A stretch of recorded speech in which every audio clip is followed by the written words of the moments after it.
Philip Paxson was driving home at night after his daughter's birthday party. It was dark. It was raining. He was in an unfamiliar neighborhood. According to a lawsuit filed by his family, Google Maps directed him toward a bridge in Hickory, North Carolina. The bridge had collapsed years earlier. His car went off the road and into the water below. This is not a story about one bad app. It is a story about a familiar mental habit. When a machine has guided you correctly many times, your brain starts treating the machine as part of the environment. The blue line on the map stops feeling like advice. It feels like the road. In this video, we will explain why your judgment is more easily undermined in the AI era and help you rebuild your core judgment using human factors, cognitive psychology, workflow design, and independent verification rules. First is automation bias. Automation bias is the tendency to accept the output of an automated system even when there are reasons to question it. It happens with GPS, it happens with autopilot, it happens with medical decision software, and now it happens every time a language model gives you a clean, confident answer. Artificial intelligence does not need to control you. It only needs to make checking feel unnecessary. You have probably felt this already. The first time an AI tool writes code for you, you read every line. The second time, you read most of it. The third time, the function runs, the tests pass, and you skim. A week later, you are clicking accept on changes you barely understand. The first time an AI tool summarizes a paper, you compare it with the original. The next time, the summary sounds normal, so you trust it. After a while, the model is not helping you read. It is replacing the moment when you would have read. That is the shift. You are still in the loop on paper. You still click the button. You still approve the draft. You still merge the pull request. But psychologically, the decision has already moved. You are not judging anymore. You are confirming. Researchers in human factors have studied this for decades. Raja Parasuraman and Dietrich Manzi described two common failure modes. An omission error happens when the system misses something, and the human misses it too because they expected the system to alert them. A commission error happens when the system gives a wrong recommendation and the human follows it.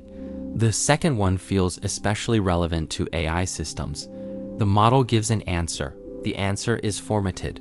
It uses the right vocabulary. It sounds calm. It does not look confused. So the brain reads confidence as competence. This is where artificial intelligence is different from older tools. A calculator gives you a number. A GPS gives you a route. A chatbot gives you an explanation. It can wrap the wrong answer in a style that feels finished. That style matters. If a person is uncertain, you can often hear it. They pause, they qualify, they look for the source.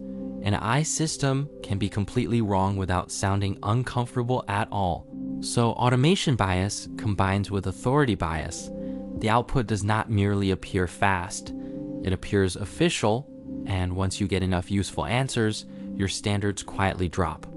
This is why the most dangerous mistake from these systems is often not the obvious hallucination. It is the small error inside a familiar format.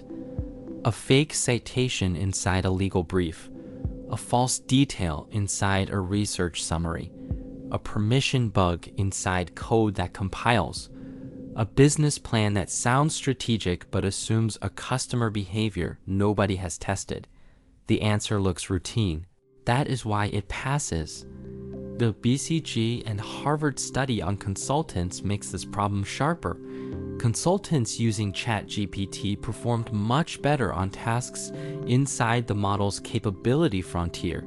They completed more work, faster, and their quality went up. But on tasks outside the frontier, AI users did worse than the control group. That is the problem. These tools can raise your performance in one task and lower it in another task that looks almost the same from the outside. There is no warning label saying, you just crossed the frontier. The interface is identical. The tone is identical. The confidence is identical, so the human has to supply the boundary. Most people do the opposite. They use comfort as the boundary. If the answer sounds good, they move on. That is not verification. That is vibe checking. Most people do the opposite. They use comfort as the boundary. If the answer sounds good, they move on. That is not verification. That is vibe checking. Aviation learned this lesson before the current AI wave did. Automation can make systems safer, but it also creates a new human job: active supervision. The pilot cannot treat autopilot as magic. The pilot has to monitor what the system is doing, notice when the situation changes, and be ready to take over. The same idea applies to AI systems, but most people do not work that way. They ask the model to produce the answer. Then they ask the same model whether the answer is good.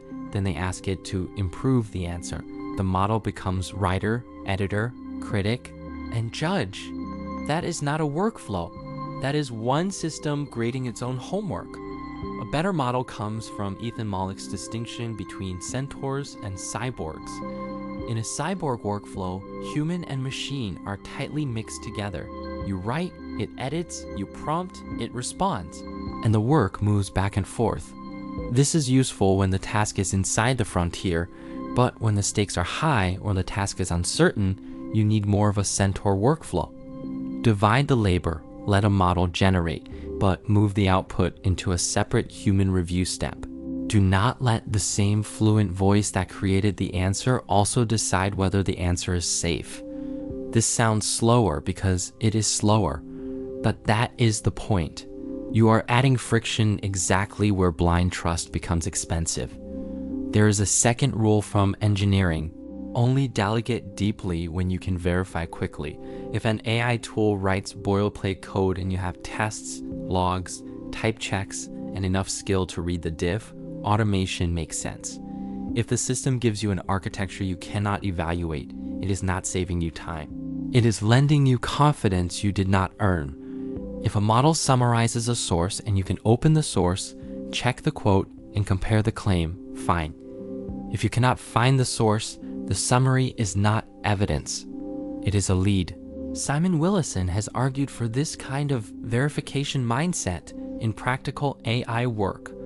Facts need sources, code needs tests, and outputs need checks that are independent of the model's persuasive language. That word independent matters. Do not verify a claim only by asking the same model, "Are you sure?" Use a source, use a test, use a calculation, use a second human when the cost of being wrong is high. This is where checklists help. Atul Gawande popularized the checklist idea in medicine, but the point is broader. Checklists are not for stupid people. They are for busy experts who are tired, rushed, and likely to skip obvious steps. AI users need the same kind of boring protection. Before you accept an AI answer, run a short risk check. Ask first, what happens if this is wrong? If the cost is low, move fast. Rewriting a casual email does not need a courtroom-level audit. If the cost is medium, verify one independent thing. For a research claim, open the source. For code, run tests. For data, recalculate one number. If the cost is high, do not let the model be the final authority. Medical, legal, financial, security, hiring, and major business decisions need a human review process outside the model. Then ask a second question, can I explain this without the system? If you cannot explain the output, you do not own the judgment yet. That does not mean you cannot use the answer. It means you should not make it load-bearing. This is the line many people miss. Artificial intelligence can prepare work. It can draft. It can organize. It can find patterns. It can find patterns. This is the line patterns. Artificial intelligence can prepare work. It can draft and tell the judgments. It can find patterns. It can find patterns. It can find patterns. It means you should not make it pulled bakeries. Arthropods needs you should not make people miss how to read. It can make you faster, but the final judgment has to come from a system that can catch the model when it is wrong. Sometimes that system is your expertise. Sometimes it is a test suite. Sometimes it is a citation. Sometimes it is a colleague. Sometimes it is the market. Artificial intelligence is not the problem by itself. Unchecked use is the problem, and unchecked use usually does not feel reckless. It feels productive. That is why this bias is so hard to notice. You do not feel like you are losing judgment. You feel like you are finally moving faster, but speed is not the same as control.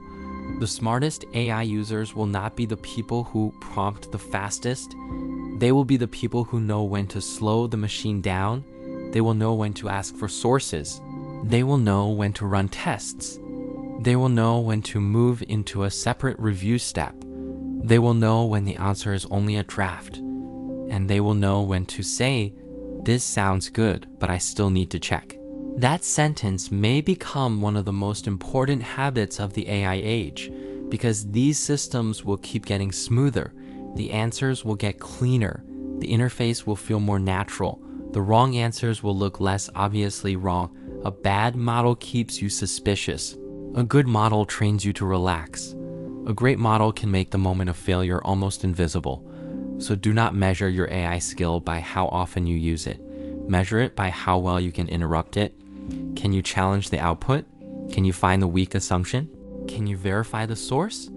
Can you explain the answer yourself? Can you refuse a response that sounds impressive? That is judgment. The machine can give you an answer. It cannot care whether you stop thinking. If you want more videos on behavioral science, decision-making, habits, and how to think clearly in the AI age, subscribe to the channel. The most dangerous AI answer is not the one that looks wrong. It is the one that looks routine.